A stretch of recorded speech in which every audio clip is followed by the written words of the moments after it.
नमस्कार, आप देख रहे हैं the voice point news channel. दुनिया के मंच पर कुछ बयान सिर्फ शब्द नहीं होते, वे भू राजनीति के भूकंप होते हैं। आज हम बात कर रहे हैं ऐसे ही एक बयान की, जिसने दुनिया की दो सबसे बड़ी ताकतों के रिश्तों को परिभाषित किया। डोनाल्ड ट्रंप, वह अमेरिकी राष्ट्रपति जो खुद को डील मास्टर कहते थे, एक ऐसा नेता जिसकी राजनीति केवल 3 अक्षरों पर टिकी थी, ट्रिपल पीपी, यानी पावर, प्रेशर और प्रॉफिट। उनका एक ही मंत्र, अमेरिका फर्स्ट। लेकिन जब ट्रंप अमेरिका फर्स्ट कहते हैं तो भारत जैसा उभरता वह वैश्विक शक्ति उनके एजेंडे में कहां फिट बैठता है। कहानी शुरू होती है 2019 में, जब भारत और पाकिस्तान के बीच बालाकोट एयर स्ट्राइक के बाद तनाव चरम पर था। दुनिया युद्ध के मुहाने पर खड़ी थी और ठीक उसी समय ट्रंप ने एक प्रेस कॉन्फ्रेंस में दुनिया को चौंका दिया। 250% टैरिफ यह केवल एक आर्थिक आंकड़ा नहीं था, यह एक परमाणु चेतावनी से कम नहीं था।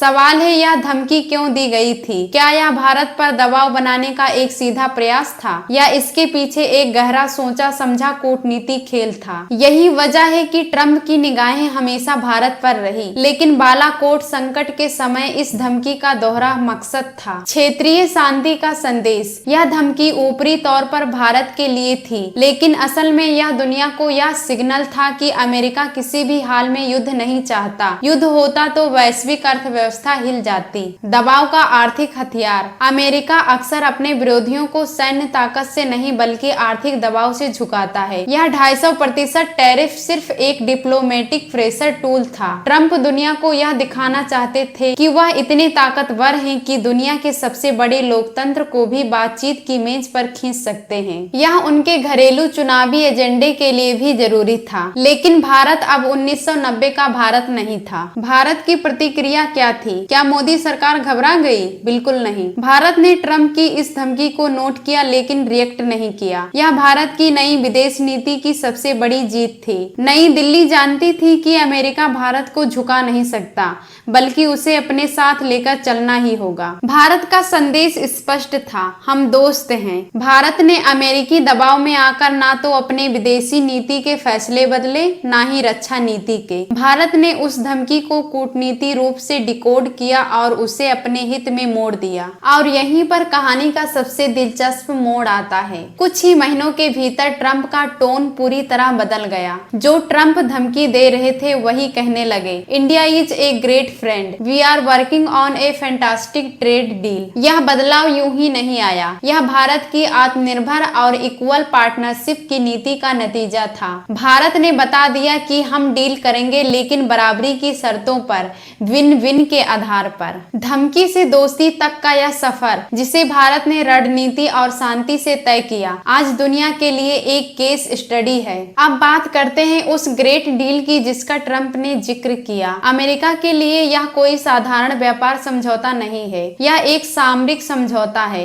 अमेरिका अब भारत को केवल एक उपभोक्ता बाजार नहीं बल्कि एक अपरिहार्य पार्टनर के रूप में देखता है। चीन विकल्प। जब ट्रंप ने चीन पर टैरिफ लगाए तो अमेरिकी कंपनियों को एक नया एशियाई पार्टनर चाहिए था। व्हाइट हाउस की बैठक में भारत का नाम सबसे ऊपर था। भारत अब दुनिया का तीसरी सबसे बड़ा उपभोक्ता बाजार बन चुका है, जिसे खोना अमेरिका के लिए असंभव है। डील का विस्तार। रिपोर्ट्स के मुताबिक इस ग्रेट डील में अब सिर्फ ट्रेड या टैरिफ की बात नहीं है, इसमें डिफेंस कॉपरेशन, रक्षा सहयोग, एनर्जी शेयरिंग, साइबर सिक्योरिटी और इंटेलिजेंस साझाकरण शामिल है। यानी यह डील भारत अमेरिका के रिश्तों को सिर्फ कारोबारी नहीं बल्कि सामरिक और सैन्य बनाएगी। धमकी से दोस्ती तक और दोस्ती से बराबरी की डोमिनेंस तक, यह भारत का उदय है। अब वह दौर गया जब कोई देश भारत को झुका सकता था। आज भारत सिर्फ दक्षिण एशिया का नेता नहीं बल्कि विश्व मंच का निर्णायक खिलाड़ी है। ट्रंप की 250% टैरिफ वाली धमकी आज इतिहास बन चुकी है और भारत की डिप्लोमेटिक शांत शक्ति आज वर्तमान की हकीकत है। यही है भारत की नई विदेश नीति, जहां जवाब तलवार से नहीं रणनीति से दिया जाता है। आपके विचार क्या हैं? क्या भारत को अब अमेरिका के साथ और बड़ी रणनीति डील करनी चाहिए? हमें नीचे कमेंट बॉक्स में जरूर बताइएगा। ऐसी ही सटीक, विश्वसनीय और सीधे आपके काम की खबरों के लिए अभी हमारे चैनल को सब्सक्राइब करें,